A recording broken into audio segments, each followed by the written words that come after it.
Thank you, Dr. McGuirk, Chairman DeMaria. Good evening, other members of the board. Certainly good evening to all who are here with us tonight during our superintendent spotlights and announcements. We first want to begin with the spelling bee winners. Each year, Manassas City Public Schools conduct spelling bees, positioning our students to earn an opportunity to compete locally at the Prince William Regional Bee and ultimately at the Scripps National Spelling Bee, which is held annually in Washington, D.C. While we did not have anyone that advanced to the national contest tonight, we certainly would like to recognize the following students who won at their school level and did advance to the regional bee. First, we begin with Dean Elementary School, Arushi Chakravorty.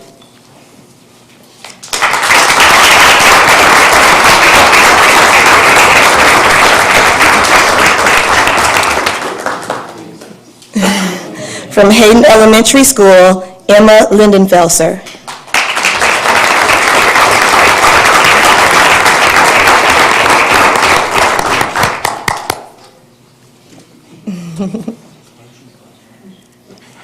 And from Metz Middle School, Joshua Newland.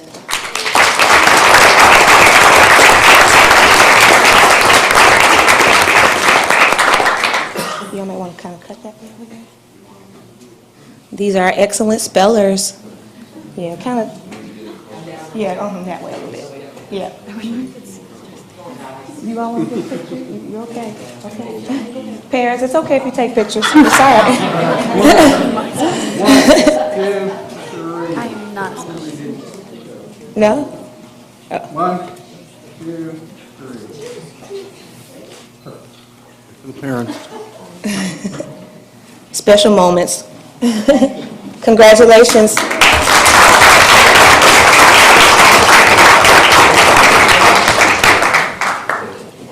Those superb spellers.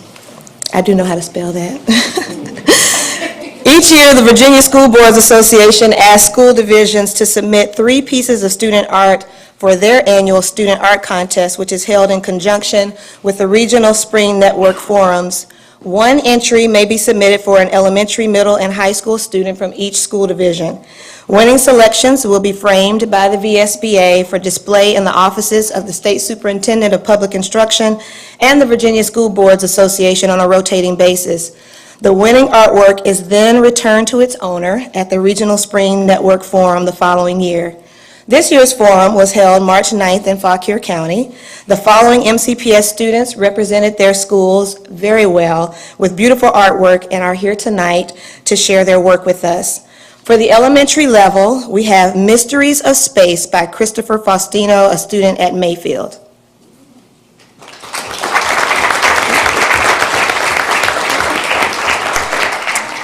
For middle school, we have 1 O'Clock by Bryn Fraser, a Met student.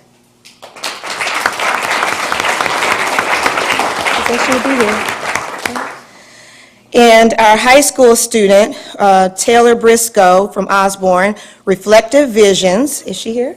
Yes. Okay, good.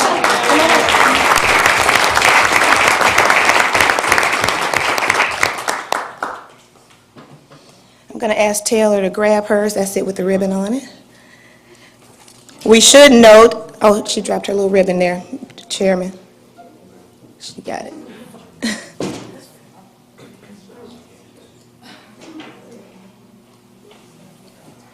I should note that Taylor won 2nd place for her submission.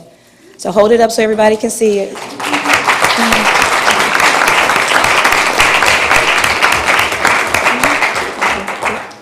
Yeah, that's beautiful. All right, 1, 2, 3. Perfect. Yeah.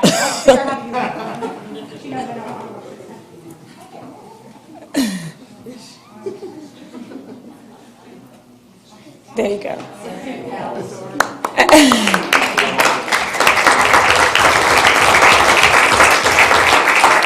You can leave it there, honey, if you want to. Actually, I'm going to ask Taylor to remain because she's also connected to our next spotlight. Two Osborne High School art students had their artwork accepted to the 12th annual Off the Wall, a juried exhibit at the Center for the Arts at the Candy Factory in Old Town Manassas.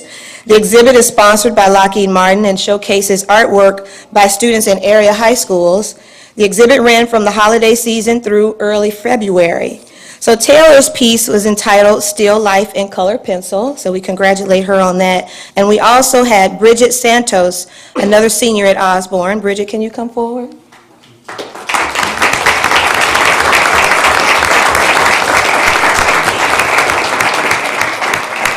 Bridget's piece was entitled Carlo and was done in graphite. So congratulations to both of you. Thank you.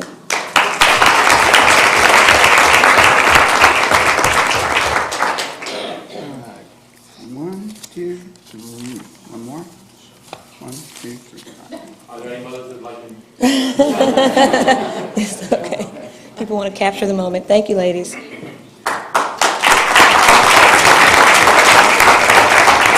You all may want to take a seat for our next recognitions, and I'll call you back in a moment, okay? I would also like to note, while we're talking about fine arts, that we do have Osborne students who had the pleasure of presenting beautiful artwork at the Manassas Museum, which will be on display through April the 17th. The Impressions art display features the paintings, mixed media works, sculpture, and drawings by our students. The exhibit offers students the opportunity to be guest curators as they choose works to be displayed, create frames or mounts, and write descriptive labels for their own work. So it would behoove people to go by there and check out some of that artwork. I want to put that plug in for them. This is an exciting spotlight that we're about to see. On March the 14th, 15 Osborne students attended a very special event at the White House.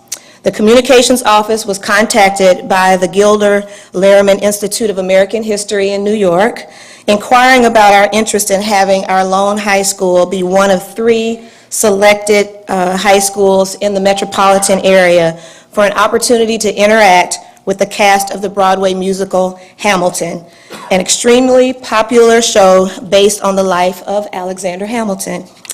Because this involved U.S. history students who would be responsible for working on a special project for the event, Carol Woodbeck, the AP U.S. history teacher and social studies department chair for Osborne, facilitated the intense preparation the students were involved in for the event. Not only did the students have an opportunity to meet and interact with the staff or the cast of Hamilton, they were also greeted by the President and First Lady Obama. I'm going to ask Mrs. Woodbeck to come to share a little bit about the experience, and she will also present some of these wonderful students who were able to attend this exclusive event. You all will then have the privilege of seeing a taste of what they presented while they were there. Ms. Woodbeck.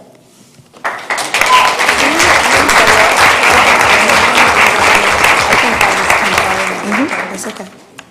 Hi. It was beyond exciting, the whole experience. Instead of being token high schoolers, we were the event. So it was really neat. The kids got to interact with cast members after we met Mrs. Obama first, and the cast members took selfies with them. I mean, like, it was very inclusive, so it was very exciting. So I'm going to call their names, and they can come forward. And we had 4 groups of 3 students and then 3 solo performances. It worked out so well that the intent of the program was designed by the Gilder Lehrman Institute and Lin-Manuel Miranda, who is the author and star of the musical Hamilton. And the goal was to have kids see how the documents and primary sources can have life breathed back into them, and you could create and bring it up to date. And it worked beautifully. I mean, I watched the kids first. They were all just going to do a Hamilton thing, and it was all going to be Hamilton, and then they all delved into it, came up with very unique ideas, and made super performances out of them. Ryan Dahmer, Lindsay Donovan, Jeffrey Johnson, Abby Monroe, Javier Ordonez. I know, it's awkward. You can do it. If I can do it, you can do it. Vivian Penders, Angel Seklawi, Abby Silber, Anna Silva, Jack Spall had to work. Sean Williman, Nia Williams, Emily Williams, and Juan Zapata.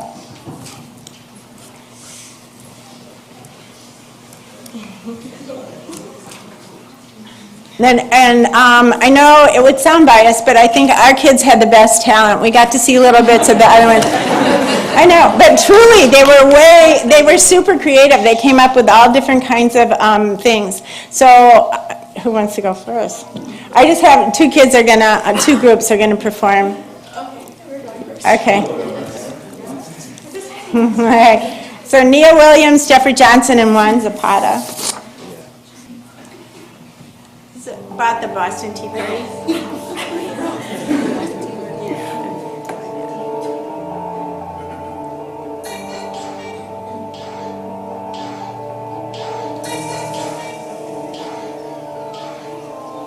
Parliament repealed all the township duties, except those that put taxes on our favorite goodies. The British want power, but all we want is freedom.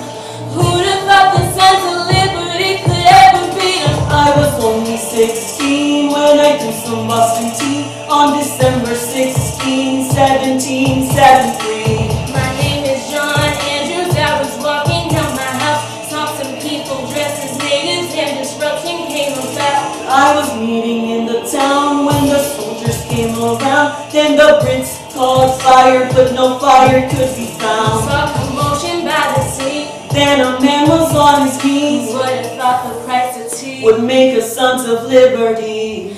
Parliament repealed all the township duties, except those that put taxes on our favorite goodies.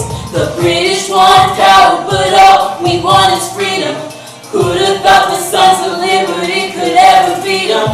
Controlling ships and tea, for hope, Bruce, and coffee. We dressed as native people, made what to be talking.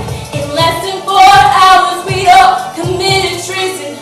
Who'd have thought the tea could lead us colonists to freedom? For the wrongs that were done today, the colonists will surely pay, just like the tea thrown in the bay. All their freedoms washed away. It's time for Parliament to chat about punishing the attack. We need something to strike back. Wait, the intolerable acts. Our courts will be closed, no longer to be exposed. And if our soldiers need a home, colonists shall feed and clothe. If there's trials to be held, then our government runs the stands. And if the colonies need to meet, they must wait on royal hand. These are the rules that they must follow as an effect of disrespect. And just because we have the power, we pass an act on Quebec. We supply them as our own. Then they go and break our laws. They threw the tea to buy their freedom, but didn't know of the cost.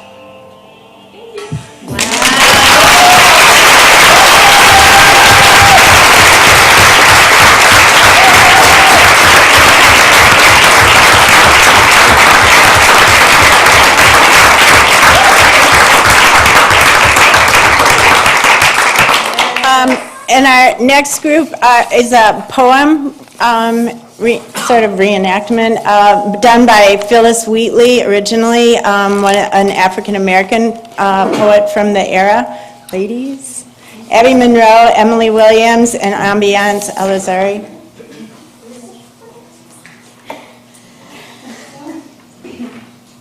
This is a poem on Phyllis Wheatley and her impact on America. 'Twas mercy brought her from her pagan land. Phyllis Wheatley, age 7, or so they identified her as by her little baby teeth slipping from her gums like she slipped through Africa's fingertips, was our first published African-American author. A slave, lucky enough to be allowed to learn, To read, to write, had the motivation, aspiration, inspiration, and struck gold from her quilled pen, and wrote to fill a gap betwixt the white and black. It took 145 poems to prove that blacks had something in their head, that they were worth more than labor, more than empty space. Hymn to humanity, pleading with someone to see the potential in thee, Phyllis Wheatley neatly paved the path toward revelation, reminded everyone that blacks had a God too, that every Christian can be refined and join the angelic train. It was her destiny. God sent for me, she said, with wavering faith, but wrote poems promoting her race. So sorry. Since that day, people have praised her name, but she died too early to claim her fame. Phyllis was a bright jewel she aimed to strive and comprehend. Her contribution led to more support for abolitionists. They finally believed that they could really win this. Without Phyllis, no one saw their potential. But her reign over words didn't stop at her friends. She went presidential. George Washington was astounded and amazed by her power and confidence in her praise. Today, African Americans are still fighting for the rights. Some are fighting for their lives. And night after night, they live in fear of being Hurt, emotionally, Physically, mentally. Most of us don't know what it's like to be afraid to walk down the street in the middle of the day and wonder if they will be hurt. Phyllis Wheatley died alone and uncared for, but her poems live on and give courage to those still here. To speak out and create something from that fear. land on that blissful shore, and become unsafe no more. Thank you.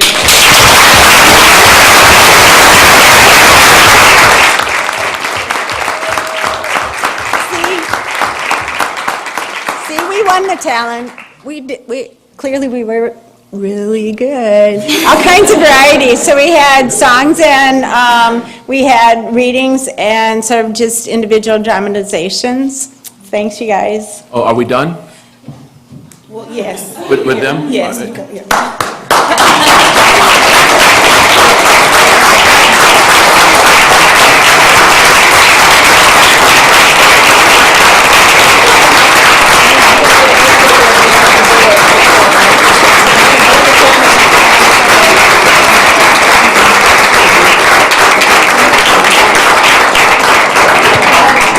I would like the chairman and the superintendent to come down for your picture with them.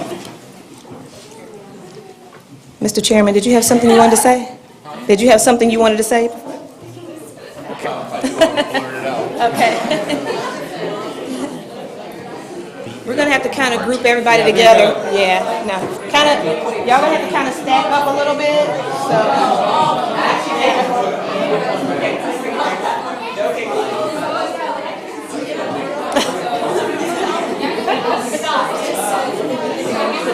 front. There you go.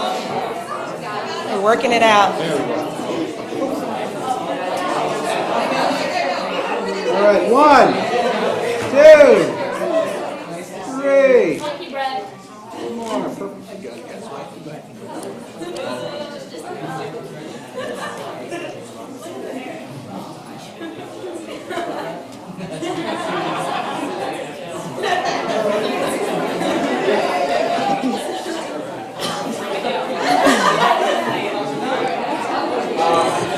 Okay, if I say this, the students will probably know what I'm talking about because I was not in the room where it happened, right? I wasn't in the room where it happened, where they were able to do their presentation, but I can say on behalf of the school system that the organizers of this event were so thoroughly impressed with Osborne students. As Ms. Woodbeck indicated, you know, from what I understand, they captured exactly what the creators of this intended. And I just was so proud, and I could just say, you know, any of them could probably stand on that Broadway stage. Even though it was geared towards U.S. history students, they were able to tap into their gifts and their talents, and it shone through right there at the White House in that East Room. So I think it was just an exciting event, not only for them, but for others that were there to witness it. Congratulations to all of you. Thank you so much for representing Manassas City Schools so well.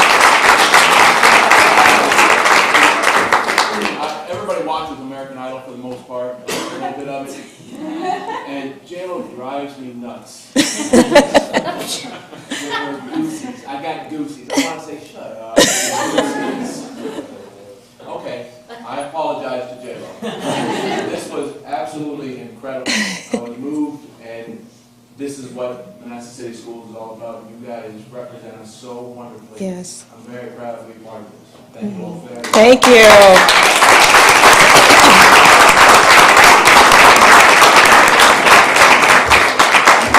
Thank you. One more. Stay right there. That was awesome. We actually have one final spotlight for the evening.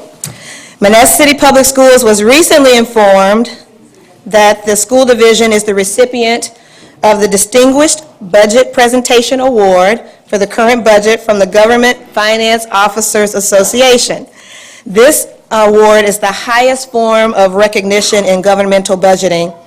In order to receive the award, MCPS had to satisfy nationally recognized guidelines for effective budget presentation. The guidelines are designed to assess how well an entity's budget serves as a policy document, a financial plan, an operations guide, and a communications device. The submitted documents must be rated proficient in all 4 categories and the 14 mandatory criteria within those categories in order to receive the award. When a Distinguished Budget Presentation Award is granted to an entity, a certificate of recognition for budget preparation is also given to the individual or the department who is primarily responsible for helping to achieve the award. I am very pleased to present that certificate to Mr. Andy Hawkins, Executive Director for Financial Services for MCPS.